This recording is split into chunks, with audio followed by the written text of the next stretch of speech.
이제 아하스웨로 왕은 하만을 처형한 후에 모든 재산을 에스더에게 다 주었어요.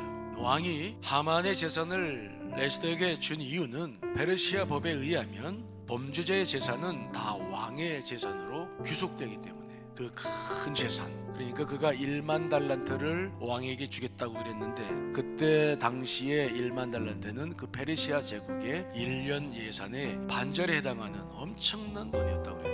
아무튼 물질적인 그러한 축복도 에스더가 받았다. 드디어 에스더가 자기의 민족과 모르드게까지 소개합니다. 내 사촌 오빠고 내가 여기에서 자랐습니다. 이제 드디어 모든 것이 다 밝혀졌어요. 그런데 놀라운 것은 그때 왕이 하만에게 주었던 그 반지를 다시 빼가지고 모르드게에게 끼워줘요. 제2인자로 삼는 거죠. 대제국의 총리가 되는 거죠. 그런데 에스더가 어떻게 길이 끝난 곳에서 길을 발견합니까? 모르드게 도전을 받고, 네가 왕궁에 있다고 너 혼자 잘 살 줄 아느냐? 네가 유대인인 줄 모르느냐? 너와 우리는 하나다! 강하게 막 도전을 했을 때 에스더가 받아들이죠. 이래주거나 저래주거나 마찬가지구나. 그러면 결단하겠습니다. 죽음은 죽으리다. 그리고 기도하기 시작한 거예요.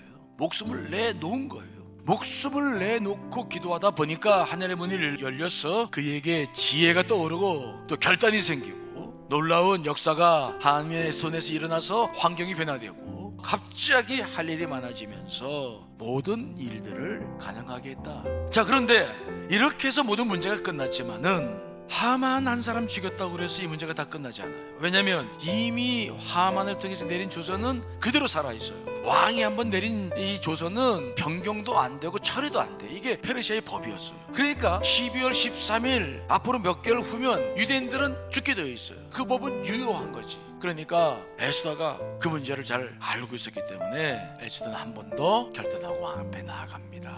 왜냐면 그 조서를 철회시켜야 되기 때문에. 다시 왕이 금기를 내밀고 에스더를 받아들이죠. 그래서 눈물을 흘리면서 말합니다. 하만이 유다인을 행하려고 했던 그 악한 꾀를 제거해달라고. 그러나 이 일은 왕도 할 수가 없었어요. 자기가 내린 조서이기 때문에 어찌할 수 없었어요. 그래서 대신 한 가지를 조언합니다. 에스더와 모르드게에게 내가 너희들에게 명하노니 너희들이 이 문제를 풀 수 있도록 지혜를 모아서 그것을 조서를 써서 다시 각도에 내려보내라. 모르드게와 에스더가 이 문제 때문에 고민을 많이 했을 텐데 결국 하나를 해답을 찾아냈어요. 그것은 무엇인가? 조서는 바꿀 수 없었지만 이제 유대인들에게 한 곳에 모여라.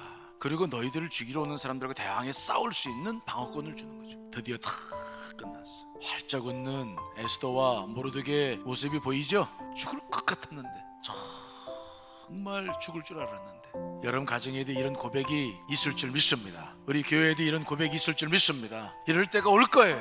믿으세요. 정말 이제는 좀 웃고 살 수 있는 날을 소망하시기를 간절히 축원합니다. 저는 이 에스더의 모습을 보면서 누구가 생각나냐면 아브라함의 아내 사라가 생각나. 사라가 하나님을 왜 따랐어요? 많은 민족을 주겠다. 아들도 하나 없는데. 그런데 10년이 지났어도 아들 없어. 그러니까 괴로워하다가 결국 하갈에게서 이스마엘을 얻는데 이 일로 말미암아 그냥 가족이 지옥같이 변하고 큰 어려움을 겪었어요. 그래서 이제 사라는 자식이고 뭐고 필요 없다 포기했었어요. 그가 이삭을 얻기 전에 한 1년 전에 하나님께서 오셔서 그에게 내년 이맘때에 네가 아들 낳을 것이다 라고 말씀했지만 속으로 픽 웃으면서 믿지 않았어요. 그런데 정말 하나님의 약속의 말씀은 이루어지는 거죠. 1년 지났을 때에 사라가 이삭을 낳아서 품에 하는 거예요. 주시마 약속했는데 정말 주셨어요. 이게 하나님의 놀라운 역사인 줄 믿습니다.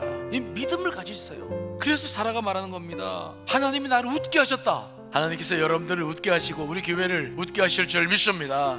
그러면서 뭐라고 말하냐면은 자기가 웃는 거, 이런 모습, 내 말을 듣는 사람들도 함께 웃기를 원한다. 이런 날들이 함께 있기를 원한다. 누가 사라가 자식들을 전 먹이겠다고 말하겠느냐? 누가 이 나이에 90 나이에 아들을 낳고 젖을 먹이는가? 하나님의 놀라운 역사다. 웃는 모습이죠. 우리 하나님 그분은 어떤 막힌 길이라도 내실 수 있는 분이심을 믿으셔야 돼요. 어떤 길이라도 사막에 길을 내시고 광야에 강을 내시는 분이 우리의 주님이신 줄 믿습니다. 그러므로 여러분 두려워하지 마세요. 두려워해야 할 것은 내가 아직도 결단하지 못하는 거예요.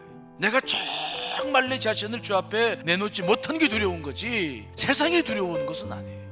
여러분들의 삶을 통해서 하나님을 경험해 보세요. 저는 분명한 경험이 늘 있었기 때문에 확신해요. 나를 못 내놓는 것이 문제지 하나님의 문제는 아니에요.